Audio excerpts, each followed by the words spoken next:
ஜனநாயகனின் தீவிர ரசிகரான சமூக ஆர்வலர் அன்னை வி.ஜி. சரவணன் அவர்கள் கடந்த 5 ஆண்டுகளுக்கும் மேலாக ஸ்ரீவைகுண்ட தொகுதி மற்றும் அதன் சுற்றுவட்டார பகுதிகளில் உள்ள ஆதரவற்ற ஏழை எளியவர்களுக்கு இல்லம் தேடி இரவு உணவு திட்டத்தை ஏற்படுத்தி உணவு வழங்கி வருகிறார்.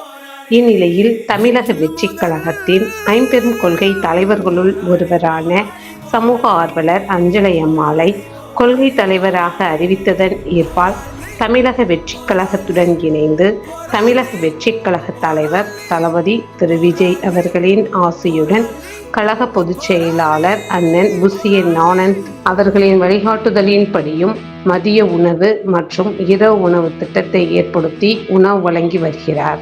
20/2/2026 அன்று ஸ்ரீவைகுண்டம், கோட்டைக்காடு, உண்டியலூர், ஏரல், கீழமங்கலக்குறிச்சி, சிறுதொண்டநல்லூர் ஆகிய பகுதிகளில் உள்ள ஆதரவற்ற ஏழை எளியவர்களுக்கு மதிய உணவும், அண்ணாநகர், கொட்டாரக்குறிச்சி, ஆறுமுகமங்கலம், அரசன்குளம், மாரமங்கலம், இடையர்காடு, தளவாய்புரம், சம்படி காலனி, மேலுச்சம்படி மற்றும் அதன் சுற்றுவட்டார பகுதிகளில் உள்ள ஆதரவற்ற ஏழை எளியவர்களுக்கு இரவு உணவும் தமிழக வெற்றிக் கழகம் தூத்துக்குடி மேற்கு மாவட்டம் ஜனநாயகனின் தீவிர ரசிகரான சமூக ஆர்வலர் அன்னை வி.ஜி. சரவணன் அவர்களின் சார்பில் அன்று 218 நபர்களுக்கு உணவு வழங்கப்பட்டது.